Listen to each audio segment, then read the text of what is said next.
आके सैयदा से यमनी चादर का मांगना इस बात की दलील है कि शरीफ बाप बेटियों से वो मांगता ही नहीं जो जहेज में दे के भेजा ना हो। पैगंबर चादर लेके लेट गए। थोड़ी देर गुजरी, थके तो नहीं हो, थोड़ी देर गुजरी, सैयदा कौनैन फरमाती है मेरा बेटा हसन आया, आके मां का सलाम किया। देखो मैं उर्दू तर्जमा आपको सुना रहा हूं। आके मां का सलाम किया, अम्मा मैं अपने घर में अपने नाने की तैयब व ताहिर खुशबू पा रहा हूं। बीबी ने सलाम का जवाब दिया, कहा बेटा तेरा नाना चादर के नीचे आराम कर रहा है। हसन मौला बड़े नाना का सलाम किया, इजाजत है मैं चादर में आ जाऊं? बहुत जल्दी करने लगा हूं। रसूल फरमाते आ मेरा बेटा। हसन मौला चादर में गए। बीबी फरमाती है अभी थोड़ी देर गुजरी, हदीस किसा के लफ्ज हैं, उर्दू तर्जमा घर जाके पढ़ लेना। बीबी फरमाती है मेरा बेटा हुसैन आया, आके मां का सलाम किया, कहा मां मैं अपने घर में अपने बाबे की अपने नाने की, चूंकि रसूल के बेटे हैं, कुरान कह रहा है अनफुसना व अनफुसकुम, इसलिए मैंने कहा कि अपने बाबे की। फरमाते बाबे की नाने की तैयब व ताहिर खुशबू पा रहा हूं। मौसुमा पाक ने जवाब दिया सलाम का, कहा हुसैन तेरा नाना चादर के नीचे तेरे भाई के साथ आराम कर रहा है। जो इतनी अच्छी बात पे बोल रहे हो उन्हें मेरा सलाम है। सैयदा हुसैन चादर के नीचे आए, आके नाना का सलाम किया, कहा नाना इजाजत है मैं चादर में आ जाऊं और तेरी इज्जत पे दारैन कुर्बान करूं, वो नबी जो बगैर वही के बोलता ही नहीं। फरमाते आ मेरा शाफी है माशर बेटा, बोलना जो बोल सकते हो। हुसैन चादर के नीचे आए। यहां मैं रुक के साहिबान इल्म से बाबा जी एक बात पूछना चाहता हूं। नाना घर में हो, चलो जवान ना बोले, ये जितने मेरे बुजुर्ग बैठे हैं उनसे बात करने लगा हूं। नाना घर में हो, हाजी साहब निवासा इजाजत लेके बैठता है।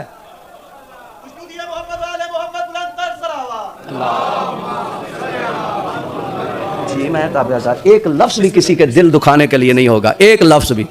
जो हक है वो तो होगा ना, इससे बड़ी फिर पंचतन पाक की इज्जत क्या होगी। जितना जितना आले मोहम्मद का मेयार आपके ज़हनों में बुलंद है, दोनों हाथ बुलंद करके नारा हैदरी। हुसैन नाना घर में हो, तवज्जो है ना, जो भाई ने बात की है उसका जिम्मेदार मैं हूं, आप पे कोई बल्डन नहीं है।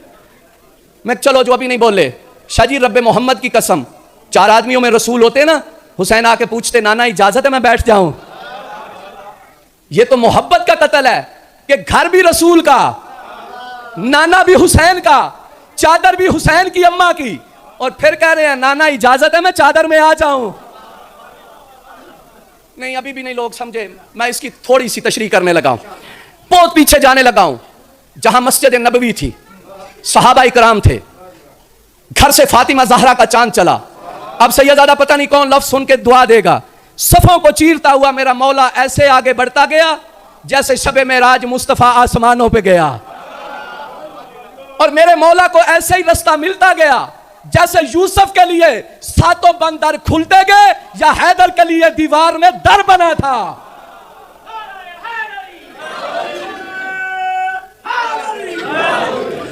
मैं शुक्रगुजार हूं आपका, मेरी सोच से ज्यादा आप इज्जत दे रहे हैं। लो मैं चैलेंज क्या करना है, दर्द दिल है, कोई बंदा मुझे साबित कर दे कि एक मर्तबा मौला हुसैन ने पूछा हो नाना तेरी इजाजत है मैं तेरी पुश्त पे बैठ जाऊं? नहीं आप तवज्जो ही नहीं फरमा रहे। सैयदादा 2 बातें हैं, घर हुसैन का, चादर हुसैन की अम्मा की, आके कह रहे हैं नाना इजाजत है मैं चादर में आ जाऊं? घर है अल्लाह का, रसूल है सिजदे में, हुसैन आके पुश्त पे बैठे। किसी किताब में दिखा दो कि मौला ने पूछा हो नाना तेरी इजाजत है मैं तेरी पुश्त पे बैठ जाऊं? मैं कहता हूं मौला हुसैन तूने दोनों काम अजीब किए, जहां इजाजत की जरूरत नहीं, बोलना जो बोल सकते हो, और गाजी तुम्हें सलामत रखे। वहां पूछ रहे हैं नाना चादर में आ जाऊं, और जहां इजाजत की जरूरत है वहां कह रहे हैं बगैर इजाजत के। जुमला सुनो मौला का, वारिस पाक फरमाते हैं मेरी मुस्तकबिल पे नजरें हैं, मैं जानता हूं लोग मेरी इज्जत कम करने के लिए बड़े बड़े बकवास करेंगे। हुसैन कहते चादर में इजाजत के बगैर बैठता तो इन्होंने कहना था असल में जरूरत नहीं थी, और मस्जिद में इजाजत लेके बैठता। चलो मैं बात जल्दी जल्दी खत्म करूं। मैं कहता हूं बच्चा था, अब मौलाना मौदूदी साहब ने यह बात लिखी है, सैयदादा जो आप तक पहुंचाने लगा हूं, वो कहते हैं हुसैन चूंकि बच्चा था और बच्चों को सवारियों पे बैठने का, बोलना मेरा दर्द दिल है। मैंने पहले कहा कभी हमें आके पढ़, तुम्हें पता चले फिका जाफरिया क्या है। खुदा की कसम, तू तो बच्चा कहता है, मेरा इमाम कहता है अल इमाम ओ इमाम वलो कान सबिया, इमाम इमाम होता है अगरचे वो बच्चा ही क्यों ना हो। चलो जी, हुसैन बच्चा था, सवारियों पे बैठने का शौक है, लड़ाई झगड़ा नहीं। सैयदादा मेरी तरफ देखना, मैं दर्द दिल पेश करने लगा हूं। मैं कहता हूं मौला हुसैन बैठ गए। मस्जिद में जब हुसैन दाखिल हुए तो बड़ी सवारियां थी। अब देखो ना, बोलते भी नहीं हो। हाँ, बड़े बड़े कद की सवारियां, बड़ी तेज सवारियां, लेकिन हुसैन नाने की पुश्त पे बैठे। मैं कहता हूं जो देख रहे थे वो पकड़ के उतार देते।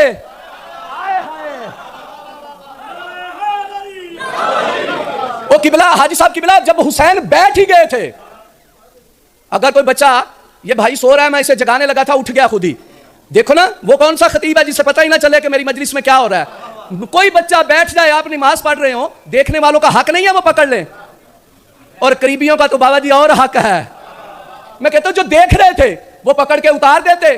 बात इतनी उलझती ना, चलो इनसे नहीं उतरा, दुख होगा जो बंदा समझ के नहीं बोलेगा, रसूल उतार देते।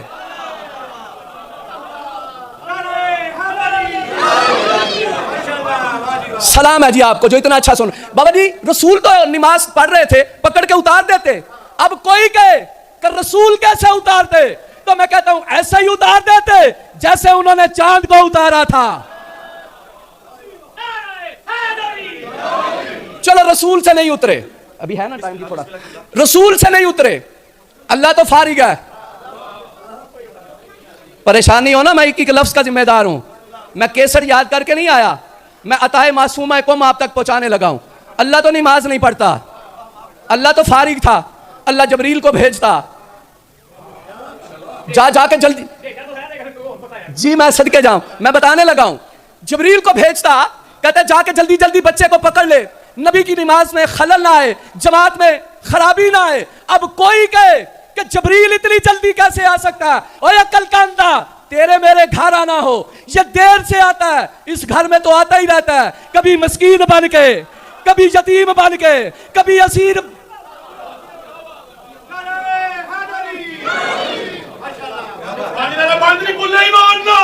हैदरी